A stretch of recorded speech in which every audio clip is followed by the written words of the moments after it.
আর এখানে তো স্নান সেরেই আমি গরুর দুধটা দোয়াতে চলে এসেছি। তো আমি এখানে দুধ দুইয়ে নিয়ে চলে এসেছি, দেখে নাও। আর এখানে দেখো, এই যে আমার লক্ষ্মী মা দুধ খেয়ে নিচ্ছে তার মা। আর বন্ধুরা, আমি সব কাজ সেরেই চলে এসেছি তোমাদের সামনে ভিডিওটা শুরু করব বলে। আর কি হয়েছে বলো তো, একটু পরে আমি ঠাকুরের কাজ করব, কারণ দোকানে যাব একটু। তারপর দোকান খুলে দিয়ে এসে কিরণের বাবা ওখানে গেলে স্নান করে তারপর মানে আমি ঠাকুরের কাজ করব। আর আজকের ও সকালেই বাড়ি ফিরেছে, আর তাড়াতাড়ি ওদিকে রান্নার কাজেও এগিয়ে যাচ্ছি, কারণ ও দুটো খেয়ে আবার বেরিয়ে যাবে। তো গুড মর্নিং বন্ধুরা, শুভ সকাল। কিরণ ফ্যামিলিতে সকলকে স্বাগত। আশা করি তোমরা ভালো আছো, আর তোমাদের ভালোবাসায় ভগবানের আশীর্বাদে আমরা সকলে খুব ভালো আছি। তো বন্ধুরা, ভিডিওটা স্কিপ না করে পুরো ভিডিওটা দেখতে থাকো। আশা করি আজকে ভিডিওটা তোমাদের খুব ভালো লাগবে, আর ভালো লাগলে লাইক করবে, কমেন্টের মাধ্যমে জানাবে কেমন হয়েছে। আর এখানে দেখো, আমি এর ফাঁকে আমি আর কিরণের বাবা মাছটা ধরে রেখে গেছি, দোকান থেকে আসিব না মানে কেটে নেব। আর এই যে সবাইকে খাইয়ে সব যে যার জায়গায় বেঁধে দিয়েছি, ওই যে ওদেরকে ওখানে বেঁধে দিয়েছি। আর মাইক তো চলছে। ওর তো খিদা লাগছিল, এই যে মেয়েদের হাতে বলে পাঠিয়েছে, তো এই জন্য ওকে এক গ্লাস দুধ দিয়ে আসি। এই যে, আর ওই দিক দিয়ে আমি জল নিয়ে চলে আসবো। আর কিরণ সোনা দেখো, তার দিদির জিনিসগুলো, পড়ার জিনিসগুলো নিয়েই খেলছে। এখানে জল নিয়ে পৌঁছে গেছি বাড়িতে এখন। আর আমি পুকুর ঘাটে চলে এসেছি মাছটা বনিয়ে নেব বলে। এতটা রোদ্দুর আজকে, তো কতক্ষণ থাকবে জানি না। আজকে আবার হয়তো বিকেলে বৃষ্টি হবে, প্রত্যেক দিনই তো বৃষ্টি হচ্ছে রাত্রে, তো আজকের কি হয়। এই ফাঁকে এর আগে মাছ কাটার আগেই ফুল তুলে নিয়ে চলে এসেছি। দেখে নাও ফুলগুলো কত সুন্দর সুন্দর তুলে নিয়ে চলে এসেছি। এবার গোবিন্দকে সাজিয়ে দেব।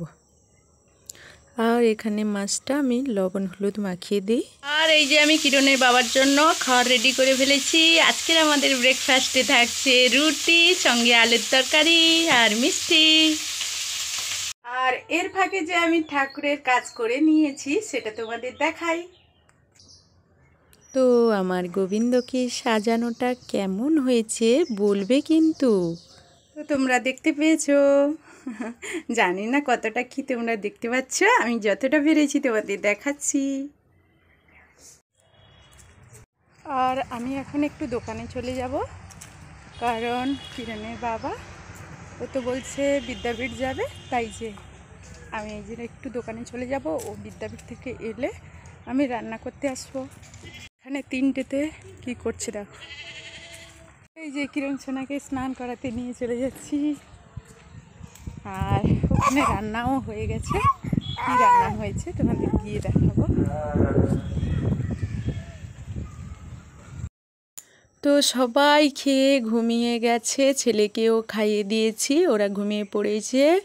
আমি আর কিরণের বাবা খাবো। তো আজকের আমাদের দুপুরে লাঞ্চের মেনুতে আছে ভাত, পটল ভাজা, আর সোনা ডাঁটার তরকারি, মাছের টক, আর এটা আমার ছেলের জন্য রান্না করেছিলাম সব রকম দিয়ে, ওইটা থেকে গেছে। দেখি নাও। তো কিরণ সোনা তো ঘুমিয়ে পড়েছে। আমি এই ফাঁকে বাড়ির সব কাজ সেরে গরুর জন্য 2টো ঘাস কাটতে চলে এসেছে, এই যে পিছন সাইডটায়। তো বন্ধুরা, বাইরে বেরিয়ে কথা বলতে পারবো না, কারণ মাইক চলছে। আর আমি এখন এই যে দোকানে চলে যাব। কিরণের বাবা তো বেরিয়ে গেছে, আর বড় মেয়ে ওই দিকটায় পড়ছে, আর মেয়ে ছেলে সবাই ঘুমিয়ে আছে। তো আমার সঙ্গে থাকো। আর বন্ধুরা, কি বলবো, এখন তো বাড়ির সামনেই পুজো হচ্ছে। এই খুশির দিনে আমাদের বাড়ির সামনে কতজন ভক্ত হাজির হয়েছে দেখো, রাম ভক্ত। দেখে নাও দেখে নাও, এখানে শুধু নয়, ওই দিক সেই দিক চারদিকেই বসে আছে। যখন ওরা আসে তো এত এত আসে, দেখে নাও তোমরা। ওরে বাস! আর এখানে এসে দোকান খুলে দিয়ে এসেছি। খুলে দিয়ে এসে বিকেলেই ছেলে ঘুমিয়ে আছে তো তাড়াতাড়ি করে রান্নাটা করে নিচ্ছি, কারণ দোকান থেকে এসে তো সম্ভব হয় না, কে ঘুমিয়ে যায় কে খায় না এই রকম, তাই আজকে রান্নাটা ঝটঝট করে নিচ্ছি। দেখো আমি ঘুগনি তৈরি করে নিয়েছি, আর সঙ্গে আজকে কি আছে দেখে নাও। আজকে রাত্রে আমাদের ডিনারে থাকবে ঘুগনি, আর এই যে ফুলকো ফুলকো লুচি ভাজছি, লুচি আর ঘুগনি আমি এখন খেয়ে নেব, রেডি করে নিয়ে চলে এসেছি। বন্ধুরা ভিডিওটা আর বড় করবো না, এখানেই শেষ করব। যারা আমার ভিডিও তারা প্লিজ আমার ভিডিওটি সাবস্ক্রাইব করে আমার পাশে বেল বাটনটি বাজিয়ে রেখো, আর বন্ধুদের সঙ্গে বেশি বেশি করে শেয়ার করে দিও। ভালো লাগলে লাইক করবে, কমেন্টের মাধ্যমে জানাবে কেমন হয়েছে ভিডিওটা। তো এখনকার মতো ভিডিওটা এখানেই গুড নাইট বলবো, আর তার আগে সবাইকে বলছি ফিরে আসবো খুব তাড়াতাড়ি নতুন একটা ভিডিও নিয়ে তোমাদের সামনে। ততক্ষণ সবাই ভালো থাকো, সুস্থ থাকো, আর বাড়ির সবার খেয়াল রাখো, আর আমার ভিডিও দেখতে ভুলবে না কোনোদিন। Tata, good night.